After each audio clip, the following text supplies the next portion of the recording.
Chers téléspectateurs, bonsoir. Bienvenue dans ce rendez-vous d'entretien sur la télévision Labari. Entretien qui reçoit cet après-midi un Nigérien qui vit en Belgique depuis des années. Il s'agit de M.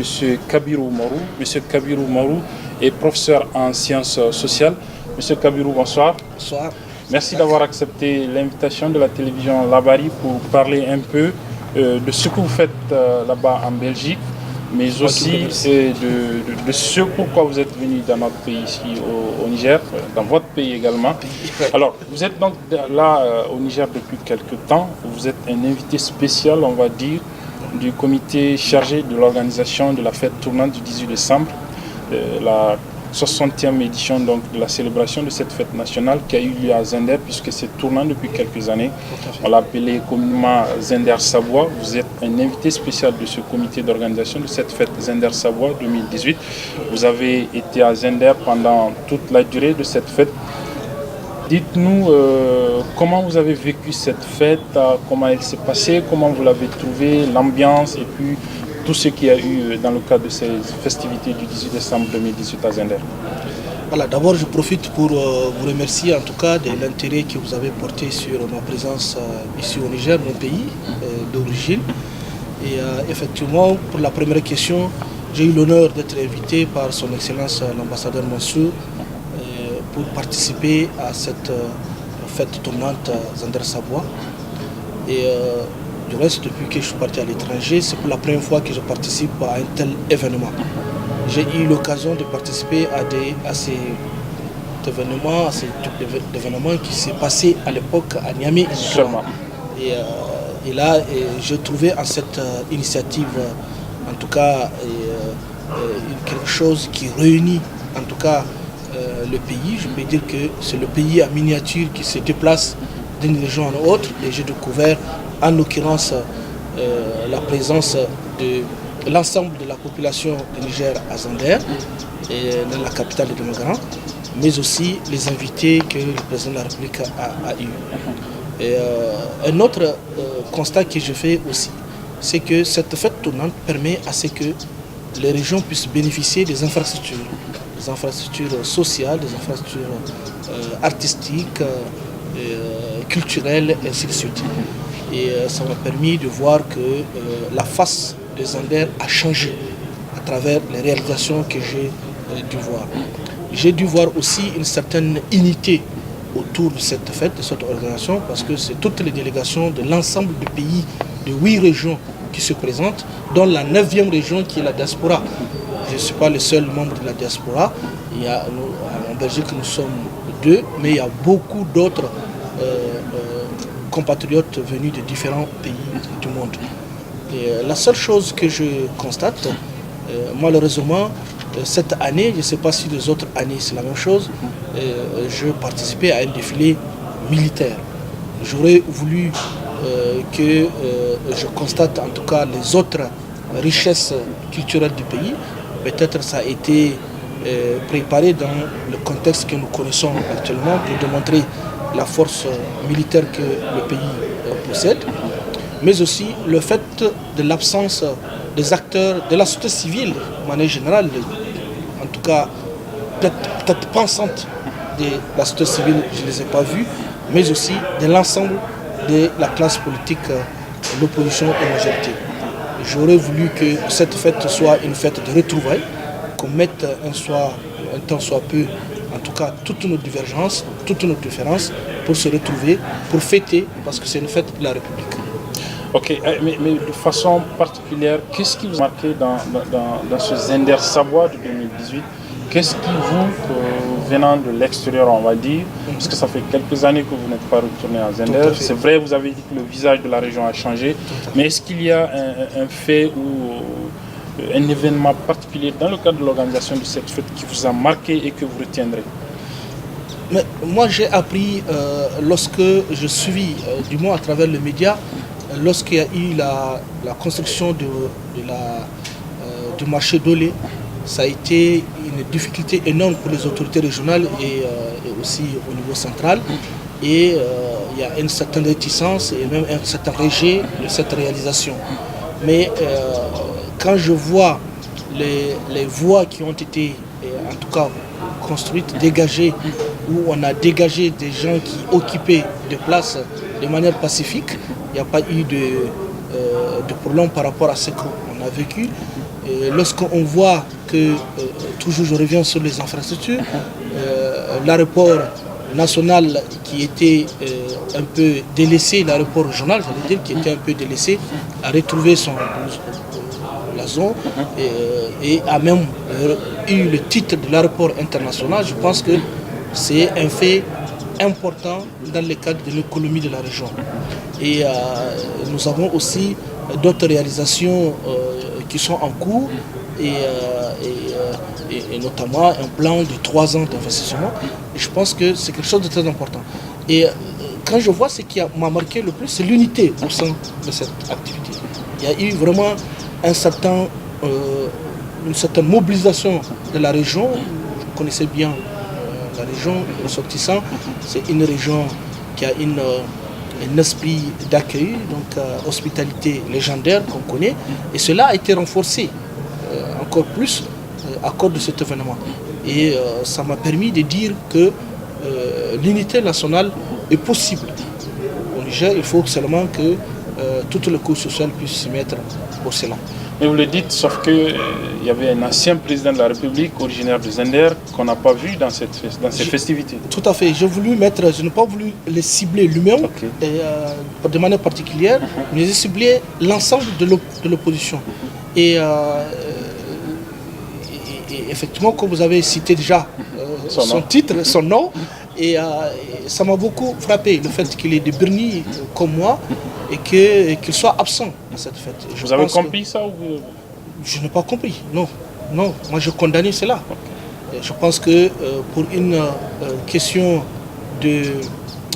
comment ça s'appelle, de l'esprit, quelqu'un qui a dirigé déjà le pays et donc qui incarne une certaine unité nationale et qui connaît c'est quoi l'unité nationale et c'est quoi la République, je pense que c'est une faute très grave le fait que Momo Ousmane soit absent à cet événement. Aucune raison ne puisse être en tout cas démontrée pour pouvoir expliquer cette absence.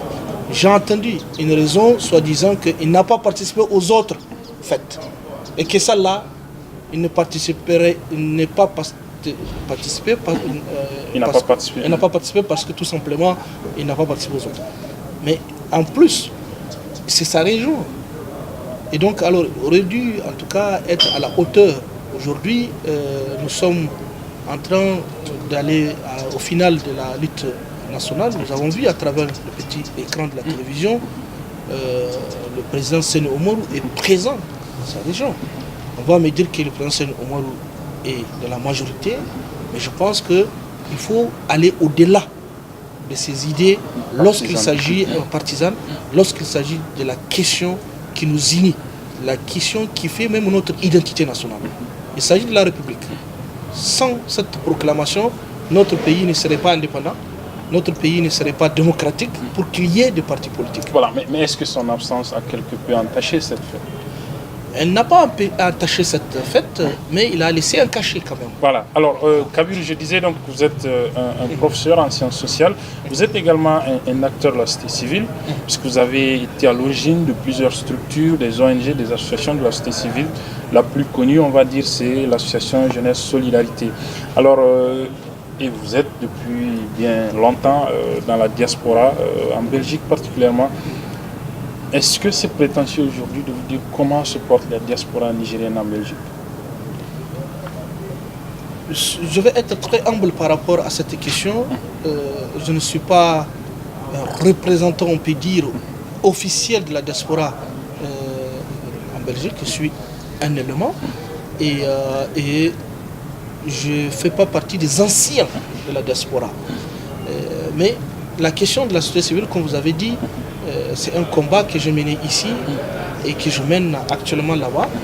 Et effectivement, je peux dire que la société civile est présente et active au sein de la Belgique.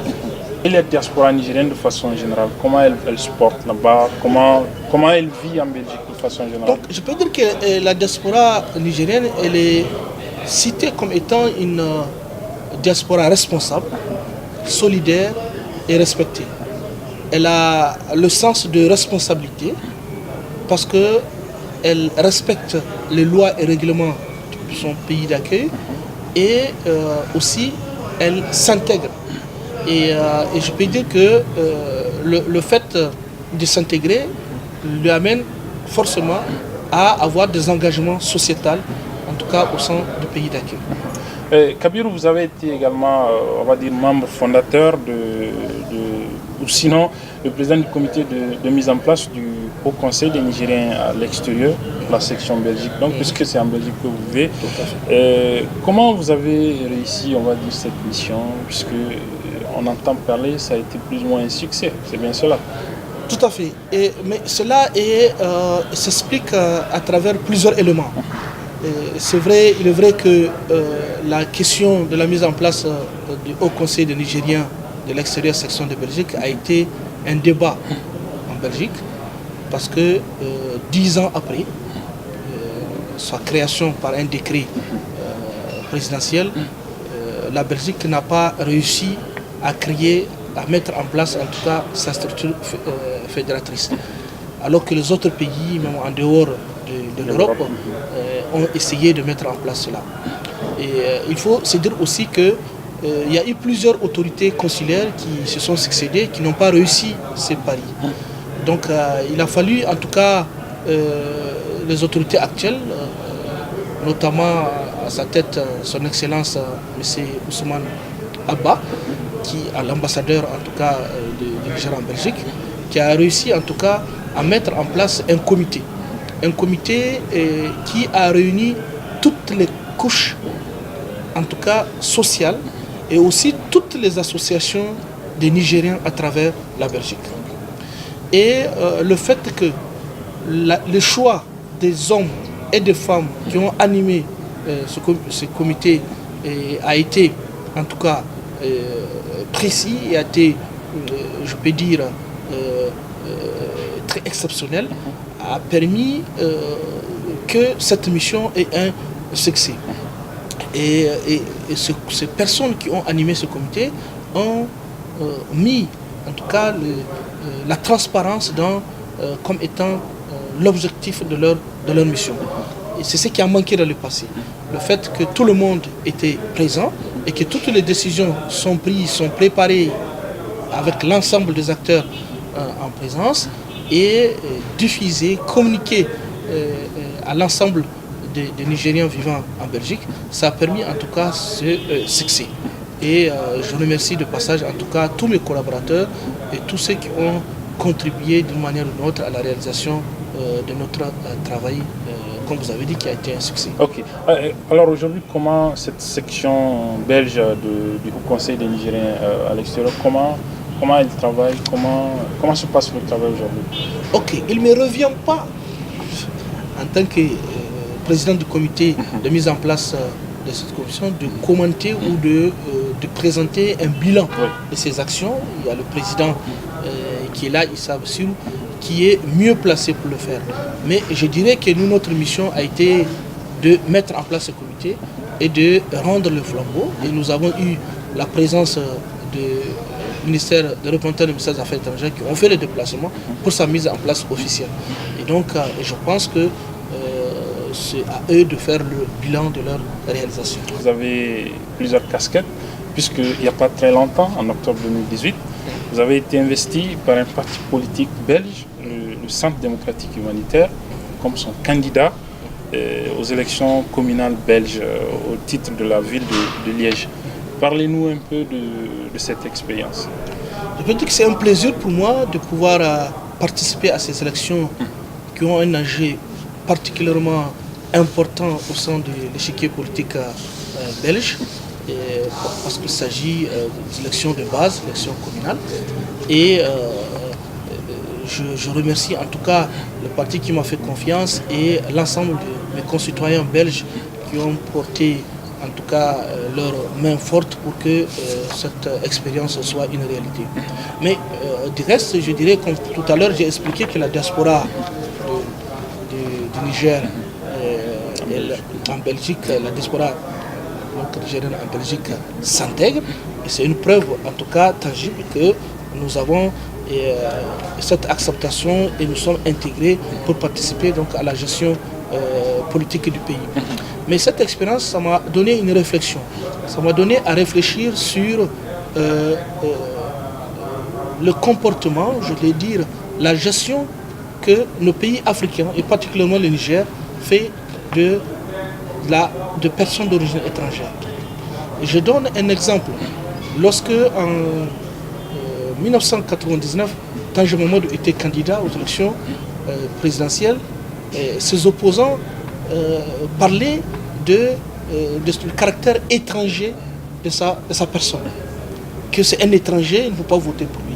Et c'est ce que moi je n'ai pas eu lorsque j'étais candidat en Belgique. Et je pense que nous devrons songer à voir avoir une autre pensée des personnes d'origine étrangère, de personnes venues d'ailleurs et qui ont choisi de venir rester ici chez nous, en leur donnant la possibilité de participer non seulement à la gestion de nos communes, de nos quartiers, mais aussi à la gestion de nos pays. Il faut qu'on s'ouvre. J'ai eu la chance de discuter il n'y a pas longtemps, pendant mon séjour d'ailleurs, avec M. Olivier, le conseiller du président de l'Assemblée nationale, qui est belge, et le seul blanc qu'il m'a dit, le seul blanc qui émerge de l'État belge au Niger. Et il m'a dit que son souhait, c'est de voir que l'esprit nigérien s'ouvre pour que les autres personnes aussi venues d'ailleurs, qui ont leurs droits de nationalité, qu'elles puissent donner en tout cas leurs preuves dans la gestion du pays. Et en ce sens-là, c'est nous qui grandissons, c'est le pays qui grandit parce qu'on va permettre à tous ceux qui ont leur expérience, qu'ils soient intellectuels, physiques, économiques, à pouvoir participer au pays. Et je pense que c'est ce que l'Europe a, et particulièrement la Belgique a compris, et la raison pour laquelle j'étais investi pour être candidat au sein de ce pays-là. Alors, quel a été le résultat de cette candidature? Ça a été un succès, ça a été un échec? Comment ça se passe? Pour moi, j'ai appris, comme Mandela a dit, on apprend toujours, on ne perd pas. Je n'ai pas été élu, mais j'ai eu un score honorable et qui m'a permis aussi, de par cette participation, de me connaître un peu plus. Parce que d'après mes actions au niveau local, ça m'a permis d'avoir en tout cas une certaine popularité, une certaine visibilité par rapport à ce que je fais, ce que j'apporte pour ma ville qui m'a adopté et pour laquelle je lutte pour son épanouissement. Ok, et on va dire une expérience qui n'a peut-être pas réussi, mais en 2019, là, dans quelques mois, en mai précisément, il va y avoir d'autres échéances, des élections législatives, communautaires, fédérales, européennes. Est-ce que vous pensez encore que malgré le fait que vous n'ayez pas été élu, que cette fois-ci peut-être que ce parti va se retourner encore vers vous pour vous désigner, vous l'espérez? Pour le moment, je reste à la disposition de mon parti et si le parti décide, voit l'importance de ma candidature, je suis prêt à revenir pour aller à la rencontre des citoyens, à la rencontre de leur voix pour la réalisation en tout cas de projets sociaux qui sont chers pour mon parti politique. Ok, maintenant avec on va dire cette courte expérience et aussi en tant que Nigérien qui vit à l'extérieur, le regard aujourd'hui, quel est le regard que vous portez sur la conduite des affaires politiques dans notre pays? Et donc je dirais que le regard que j'ai, non pas sur la conduite des affaires publiques, mais sur la démocratie au Niger. Il faut se dire que notre démocratie, la démocratie nigérienne, est jeune. Elle a 30 ans comparé à des pays qui ont vécu des siècles dans la démocratie, tels que les États-Unis et l'Europe. Mais il faut se dire aussi que sur le plan institutionnel, le Niger a connu 4 coups d'État. Et à travers ce coup d'État, un cycle infernal est installé. On a eu le décollage économique et autres, et la destruction arrive au moment où on reconstruit, on détruit à travers un coup d'État, ainsi de suite. Tant que ce cycle infernal n'est pas cassé, on ne saura pas asseoir en tout cas notre démocratie. Sur le plan comportemental, il faut se dire que l'éducation citoyenne reste un défi. L'éducation citoyenne dans l'esprit des politiciens, mais dans l'esprit aussi de jeunes et de femmes qui animent en tout cas les partis politiques. Cependant, plusieurs efforts sont ressentis, notamment l'enjeu électoral. Nous avons une expérience dans l'organisation des élections, même si quelque part c'est la finalité qui pose toujours problème. Et notamment l'achat de conscience qui reste présent, toujours présent dans le processus électoral du pays. Ok. Alors maintenant, vous avez parlé tout de suite du problème d'éducation citoyenne. On sait qu'en Europe, là où vous vivez, l'action société civile, ou on va dire la prise de conscience des citoyens, pour ne pas dire l'opinion là-bas, elle est très forte.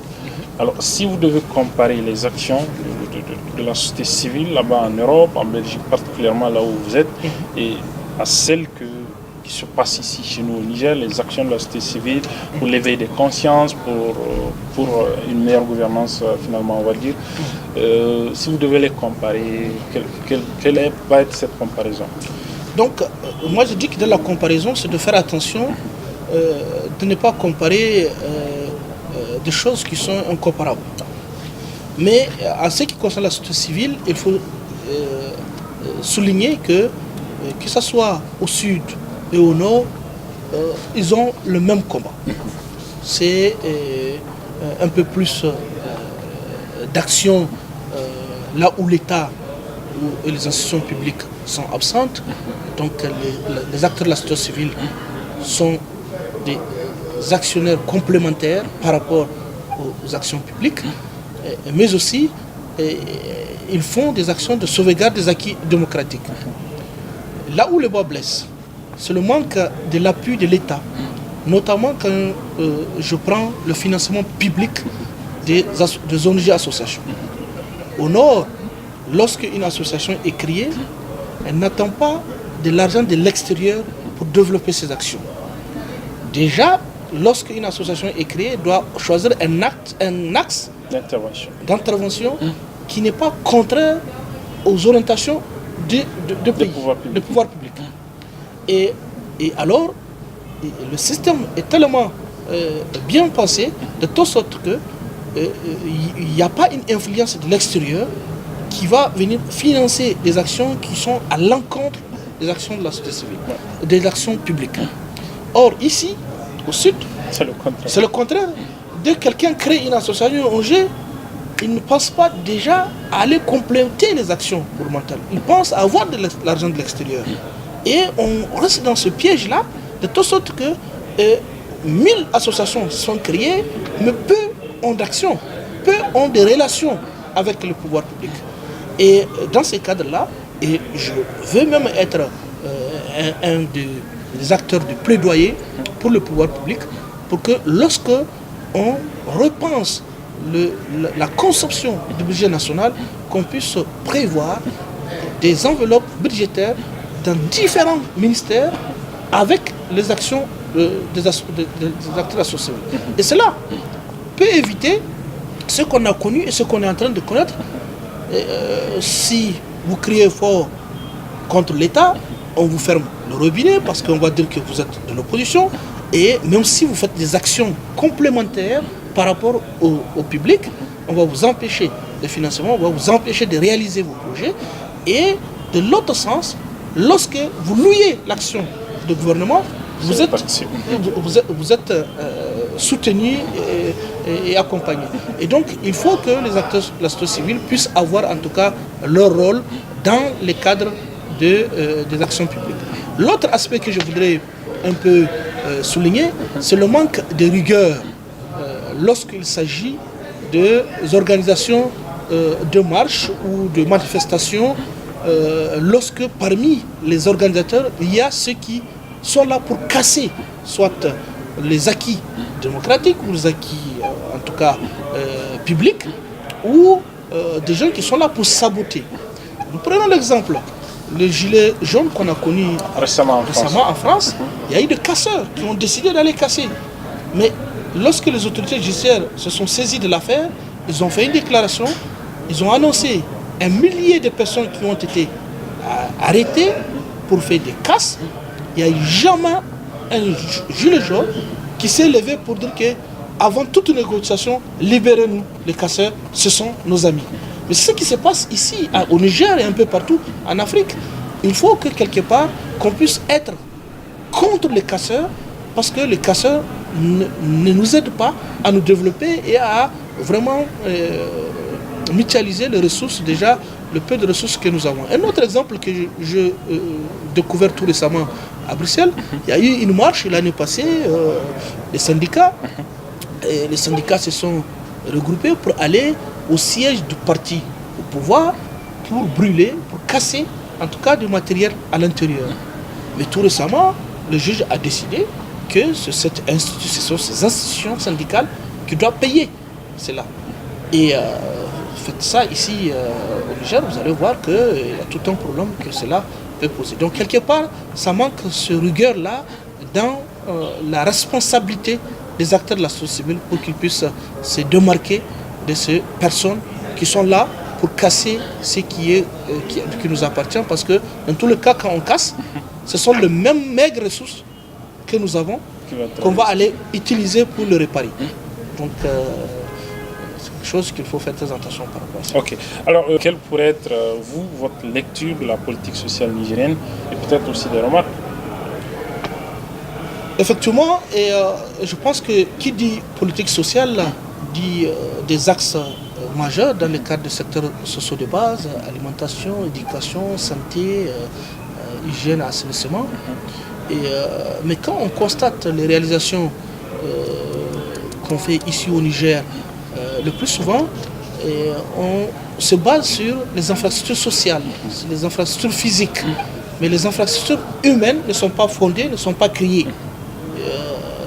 Nous sommes dans un pays qui a des richesses, en tout cas des sous-sols et des sols importantes, mais il est inconcevable que 44%, plus de 44% de la population reste pauvre pendant plusieurs années. On devrait repenser cette politique sociale pour permettre à ce que les citoyens puissent se retrouver en tout cas leurs richesses, même pas les richesses matérielles, mais les richesses sociales. Parce que c'est pourquoi je suis, moi, en faveur de revenus universels ou des allocations universelles pour permettre, c'est ce que les autres pays qui sont même peu, qui ont réussi à le faire, il faut qu'on permette, qu'on trouve un mécanisme pour que chaque individu nigérien puisse en tout cas, quand il se lève le matin, qu'il travaille ou qu'il ne travaille pas, puisse avoir de quoi manger, de quoi boire, de quoi en tout cas vivre dans la vie. Et lorsque la personne arrive à recouvrir ses besoins qui sont élémentaires, essentiels, cela peut lui permettre en tout cas à pouvoir participer à la construction du pays, participer à la sauvegarde de tout ce qui nous est cher. Et je pense que quelque chose qu'il faut faire pour permettre à ce que les citoyens puissent être en même temps des contributeurs économiques dans le pays. Voilà, Kabiru, on tend vers la fin du temps qui nous est imparti. On va rapidement parler de quelques actualités ici au Niger. C'est notamment le bras de fer, on va dire, qui oppose l'État à travers la DGI et des sociétés de téléphonie mobile au Niger, ou encore, puisqu'on a parlé de politique, cette polémique, cette controverse, on va dire, autour du code électoral, notamment sur la modification de certaines dispositions de ce code électoral. Un mot sur ces deux questions d'actualité. Sur la première question, je dirais, à prime abord, honte à tout contributeur mauvais payeur. L'impôt, on doit le payer. L'impôt, c'est ce qui fonde en tout cas une nation. C'est un devoir dans une société libre et démocratique. L'impôt est également négocié dès le départ, est négociable. S'il est applicable, nul ne serait libéré. Et je pense que ces sociétés de téléphonie que vous avez citées, qui sont en difficulté avec les États, je pense qu'elles ont tort. Parce que nous vivons avec ces mêmes sociétés en Europe, et ce que j'ai vécu ici, Je n'ai jamais connu ça là-bas. Parce qu'on ne peut pas arriver à un moment où une société va refuser de payer l'impôt. Avec toutes les institutions judiciaires qui sont disponibles, et des institutions aussi, des négociations qui sont disponibles, et même de secteurs, en tout cas d'intermédiaires, qui sont là, qui peuvent participer à assainir ce secteur et même à aider à la gestion de la crise. Je pense que c'est très important de voir ça de ces côtés. En ce qui concerne le débat sur la modification électorale, à mon sens, en tout cas, toutes les parties en présence doivent se réunir pour faire un débat sain. Et je pense que c'est là, même pas le rôle du CNDP, mais c'est là le rôle même de l'Assemblée nationale. En ce moment, l'Assemblée nationale ne doit pas prendre parti pour dire qu'il y a majorité contre l'opposition, mais c'est de voir l'intérêt national. C'est de faire un débat sain, sans partisans, pour pouvoir trouver une solution d'attente, parce que plus ce problème tarde, plus on s'approche d'une échéance électorale, plus on ne trouverait pas de solution. Et on va se retrouver à la fin, le même cycle infernal que j'ai dit, qu'on ne trouve pas de solution et le pays va se trouver bloqué. Donc j'en appelle en tout cas au sens de responsabilité de l'ensemble des partis politiques, qui soient de l'opposition et du pouvoir, de voir en ces modifications, en ces textes, en tout cas, créer l'intérêt national pour pouvoir trouver une solution qui est favorable à tous, mais pas une solution qui est partisane pour venir à bout à cette crise. Oui, mais une des questions qui bloque dans dans cette polémique, dans cette controverse sur le code électoral, c'est ce fameux article 8 qui, à l'état actuel de sa rédaction, empêche un potentiel candidat d'être en liste. Vous, quel est votre analyse? Maintenant, cet article 8, quand on reprend l'histoire, a toujours existé. A été créé quand? A été pensé quand? Par quel acteur? En quel moment? Pour quel contexte? Il faut revenir faire ce débat-là et puis réfléchir pour voir est-ce qu'à l'époque la question s'est posée que cet article concerne moi ou concerne l'autre, concerne mon candidat ou mon parti ou concerne l'autre. C'est en ce sens-là qu'on peut trouver une solution. Ce n'est pas à ce stade-là où les choses avancent, où on va trouver un autre sujet qui puisse perturber en tout cas l'ordre qui est déjà engagé. Maintenant, comme je l'ai dit, toutes lois qui sont conçues, qui sont faites, sont précédées par des enquêtes, par des constats, par des situations du moment. Voilà, donc est-ce que c'est le cas de revenir sur ces décisions et de réfléchir? C'est à ces acteurs, en tout cas, de pouvoir réfléchir et donner une réponse à cela, une réponse, comme j'ai dit tout à l'heure, qui doit être en tout cas pour le bien de l'ensemble du pays. Voilà. Alors, une autre question d'actualité, c'est la question de l'insécurité. Le ministère de la Défense a sorti récemment un communiqué pour dire qu'une opération a été engagée au niveau de la région de Difa où sévit la secte Boko Haram, avec un succès, plus de 200 éléments de la secte Boko Haram qui ont été tués par les éléments des forces de défense et de sécurité nigériennes. Un mot aussi sur cette insécurité et de façon globale sur la radicalisation même ici au Niger. Voilà, d'abord je félicite en tout cas nos forces de défense et de sécurité qui sont sur le front, des fois sans moyens et sans accompagnement psychologique et autres pour pouvoir faire face à un ennemi qui est complexe, qu'on n'arrive pas en tout cas à discerner. Et donc alors la question que je me pose par rapport à ces questions, la question d'insécurité n'est pas une question qu'il faut gérer, que chaque État doit gérer seul. Je pense qu'il est important d'encourager la mutualisation des matériels, des efforts et des actions à travers les autres pays, en tout cas de la sous-région et de le monde. Et vous savez, cette question, elle est une question universelle, une question aujourd'hui mondiale d'insécurité. Et il y a quelque chose de très important aussi, parce que nous travaillons en Belgique dans le cadre de la prévention de la radicalisation, c'est de ne pas toujours rester dans la solution sécuritaire. Il faut penser à la solution de la prévention sociale.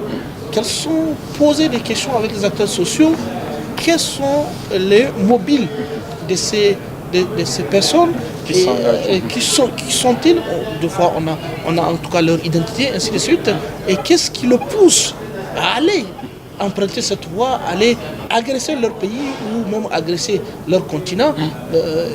Et derrière, qu'est-ce qu'ils gagnent par rapport à cela? Et je pense que cette action, on doit la faire de manière multisectorielle, en y impliquant et les acteurs de la société civile, en y impliquant la population, ainsi de suite. Mais il ne faut pas que ces actions restent toujours sécuritaires. Voilà. C'est ce que je voudrais dire par rapport à ça. Ok, alors dernière question. Vous êtes un membre de la diaspora. Aujourd'hui, on a vu dans d'autres pays comment la diaspora contribue au développement des pays. Selon vous, la diaspora nigérienne, en quoi est-ce qu'elle peut participer de façon, on va dire, concrète au développement de notre pays? Moi, je pense que nous avons à apporter notre contribution dans le secteur, dans le pays pour plusieurs raisons. Et je vais en citer deux. La première raison, c'est le fait que notre diaspora a été décrétée comme étant la 9e région.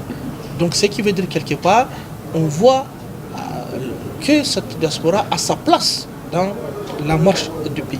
Le deuxième élément, c'est le fait que nous avons eu la double nationalité, c'est qui nous permet en tout cas d'aller et revenir sans problème, et qui nous a permis aussi de participer aux élections parce que nous avons une expérience.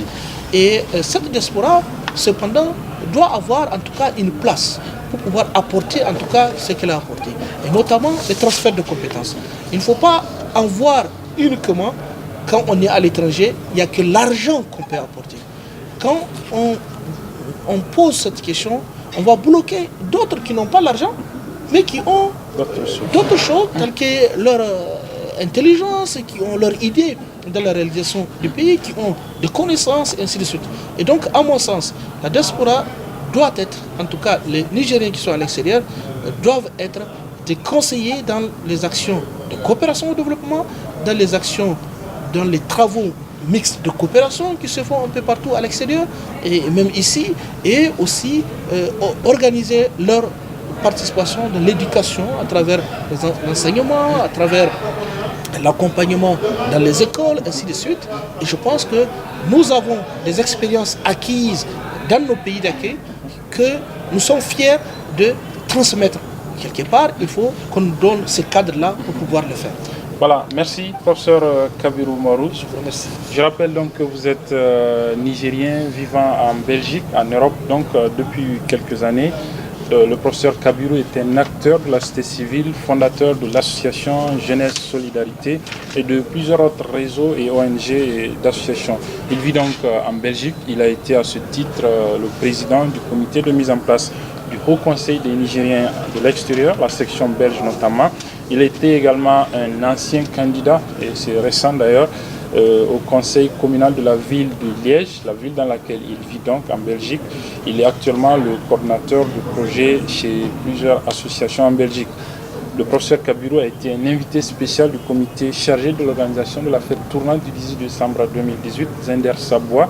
Il a vécu cette fête pendant tous les 10 jours de festivités à Zender. C'est donc lui qui nous a donné cet honneur de répondre à nos questions sur l'objet de sa visite, mais aussi sur plusieurs autres questions d'actualité ici au Niger et à l'extérieur. Professeur, encore une fois, merci et à nous revoir, Inch'Allah. Au revoir, merci. bientôt, merci beaucoup. Bien.